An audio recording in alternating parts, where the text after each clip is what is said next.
Hello and welcome back guys. तो सुबह के बज रहे हैं 3। आज सुबह सुबह मैं इसलिए उठ गई हूँ कि आज मैं जा रही हूँ जौनपुर अपने ससुराल। मैंने सुबह सुबह उठ के अपने फाइनल पैकिंग देखी और फिर मैं होने लगी रेडी। आज हमारी जो जर्नी रहेगी वो एक रिव्यू व्लॉग रहेगा, क्योंकि आज हम जा रहे हैं वंदे भारत ट्रेन के साथ। मैं आपको अपना ट्रेन का एक्सपीरियंस दिखाऊंगी। मैंने बहुत मिनिमल सा मेकअप रखा हुआ था और मैंने ये वाइट कुर्ता पहना हुआ था। बहुत ही अच्छा रहता है ट्रैवल में ऐसे लूज फिटिंग कपड़े पहनने के लिए। तब तक मेरे हस्बैंड भी आ गए थे, तो मैंने उनको भी अपने साथ थोड़ा लाइट कलर पहना के ट्विनिंग किया, क्योंकि ना जर्नी में ऐसे ही लाइट कलर और समर भी है तो थोड़ा लाइट कलर अच्छा लगता है। ये सब करने के बाद हमने ज़्यादा कुछ रखा नहीं था, क्योंकि हमारे सारे कपड़े ऑलरेडी जौनपुर में है। तो हमने सिर्फ 3 बैग रखा था। ट्रॉली बैग था, मीडियम साइज़ का ट्रॉली बैग था, और एक हैंड बैग जो मैं हमेशा कैरी करती हूँ अपने साथ मेरी छोटी मोटी चीज़ें रखने के लिए, मोबाइल वगैरह, और एक बैकपैक था। हम निकल गए, ऊबर हमने बुक किया था। हम निकल गए रास्ता, और दिल्ली इतना खूबसूरत तो मैं रात में ही देखती हूँ भाई। ट्रैफिक भी नहीं है, मौसम भी इतना खूबसूरत है। रास्ते में आते आते हमें ये एक छोटा सा एक्सीडेंट दिखा था, बट लकीली किसी को ज़्यादा चोट नहीं आई थी। ये सब देखते हम पहुंच गए दिल्ली रेलवे स्टेशन पे। काफ़ी भीड़ था, बहुत ज़्यादा तो नहीं, बट हाँ थोड़ा नॉर्मल भीड़ था, क्योंकि सब शायद होली में अपने अपने घर जा रहे थे। हमने वहाँ ट्रेन का वेट किया, और फिर आ गई हमारी वंदे भारत ट्रेन। जैसा कि आप अंदर से देख सकते हैं, इतना खूबसूरत था। इसका लेग स्पेस देखो गाइस, इतना ज़्यादा है। मैं लंबी हूँ तो उस हिसाब से तो मेरे लिए तो काफ़ी अच्छा था। इनकी जो कुर्सियाँ थी वो भी बहुत ही ज़्यादा कंफर्टेबल थी, वेल कुशन्ड थी, और इसका ट्रे टेबल बहुत अच्छा था, काफ़ी बड़ा था। ऊपर लगेज रखने के लिए आप देख सकते हो कितना ज़्यादा स्पेस है। हमें जाते साथ ये रोज़ मिला था, जो हम एक दूसरे को देने लगे। और फिर पानी का बॉटल मिलता है, आपको पढ़ने के न्यूज़पेपर पे मिलेगा। तो सेम चीज़ जो मैंने उसके साथ किया उसने मेरे साथ किया, तो मैंने भी उसके साथ छोटा सा प्रैंक किया। अभी आप देखोगे कि मैंने क्या किया। ये देखो, ये मैंने छींक दिया। तो ये मस्ती वस्ती चल रही थी, तब तक मैंने सोचा लाओ तो न्यूज़पेपर पढ़े, पर कुछ मेरे लायक था ही नहीं, मुझे कुछ समझ नहीं आया, तो मैंने फेंक दिया। ये सब देखते देखते हमारा आ गया चाय, क्योंकि सुबह सुबह की चाय ना मिला तो मेरा पूरा दिन सर दर्द होता है भाई। तो मैंने चाय ली, मैंने उसको बोला कि तुम कॉफ़ी लो, क्योंकि हमें रिव्यू वीडियो बनाना है ना भाई, आप लोग को बताने के लिए। चाय कॉफ़ी पिया, सुंदर सा सनराइज़ एंजॉय किया। फिर हमारा ये नाश्ता आया, जो कि काफ़ी ज़्यादा मैं इम्प्रेस थी, कितने अच्छे तरीके से उन्होंने ये दिया हमें। जूस, कर्ड, बनाना, चोको पाई और एक सिंपल सा चीज़ सैंडविच था।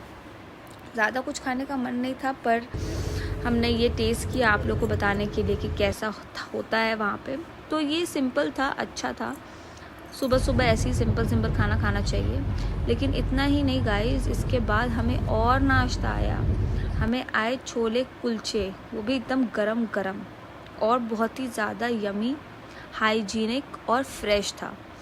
ये एक वेज कटलेट था और छोले कुलचे थे। हमने थोड़े बहुत खाए, हमने थोड़ा रेस्ट किया। तब तक हम पहुँचे कानपुर रेलवे स्टेशन बहुत ही जल्दी। इतनी स्पीड में चलती नहीं, रुकती नहीं, इनके सिर्फ 2 ही स्टॉप होते, कानपुर, प्रयागराज और फिर फाइनल बनारस। कानपुर आने के बाद मैंने सोचा आपको दिखा दूँ। थोड़ा सा खाली हो गया था ट्रेन, क्योंकि काफ़ी लोग कानपुर पे उतर गए थे, तो हम यहाँ वहाँ बैठ गए अपने इधर उधर के वीडियो बनाने के लिए। ये सब करते करते हमें मिला सूप, टमेटो सूप मैंने लिया, मिक्स वेज सूप भी था। फिर आया हमारा प्रॉपर लंच, जिसमें हमें ये मिठाई मिली थी, पिस्ता की मिठाई थी, कर्ड था, रोटी थी, पनीर की सब्जी, आलू मटर, चावल और दाल था। ये सब खाते खाते हम पहुँचे प्रयागराज जंक्शन।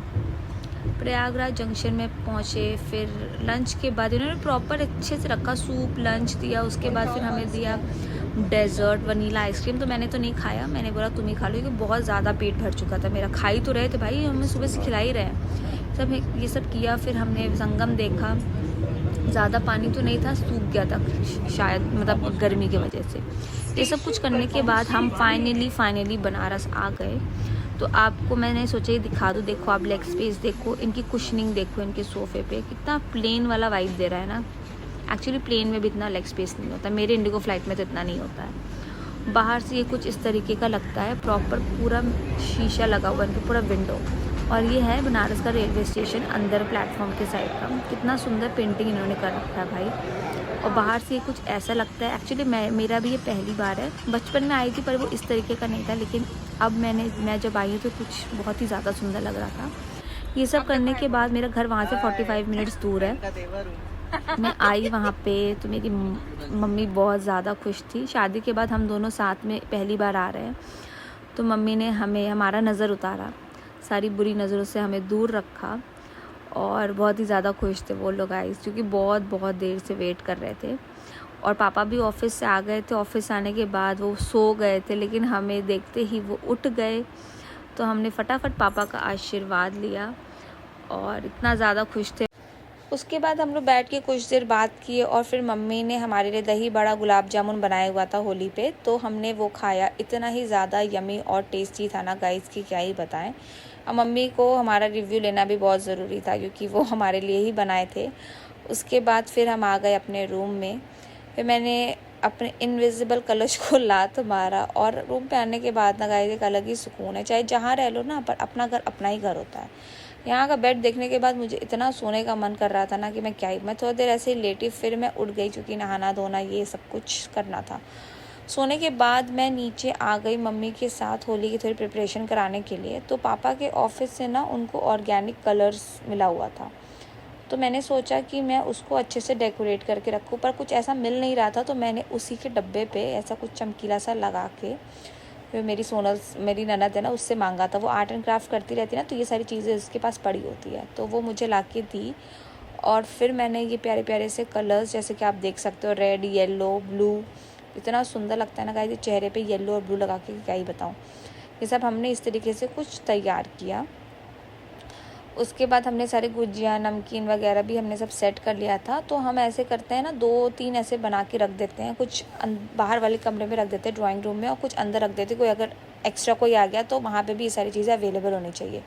ये सब कुछ हमने सेट किया ड्राइंग रूम पे। फिर हमें नेक्स्ट दिन अपने गाँव जाना था। तो शादी के बाद ये मेरा पहला वो था गाँव पे, मतलब वेलकम कह सकते हो एक तरीके का, या मेरा विज़िट कह सकते हो। तो हम वहाँ पे गए गाँव पे। तो मम्मी ने बोला कि अब गाँव जा रहे हो तो आप नया पायल और नया बिच्छा भी पहन लो।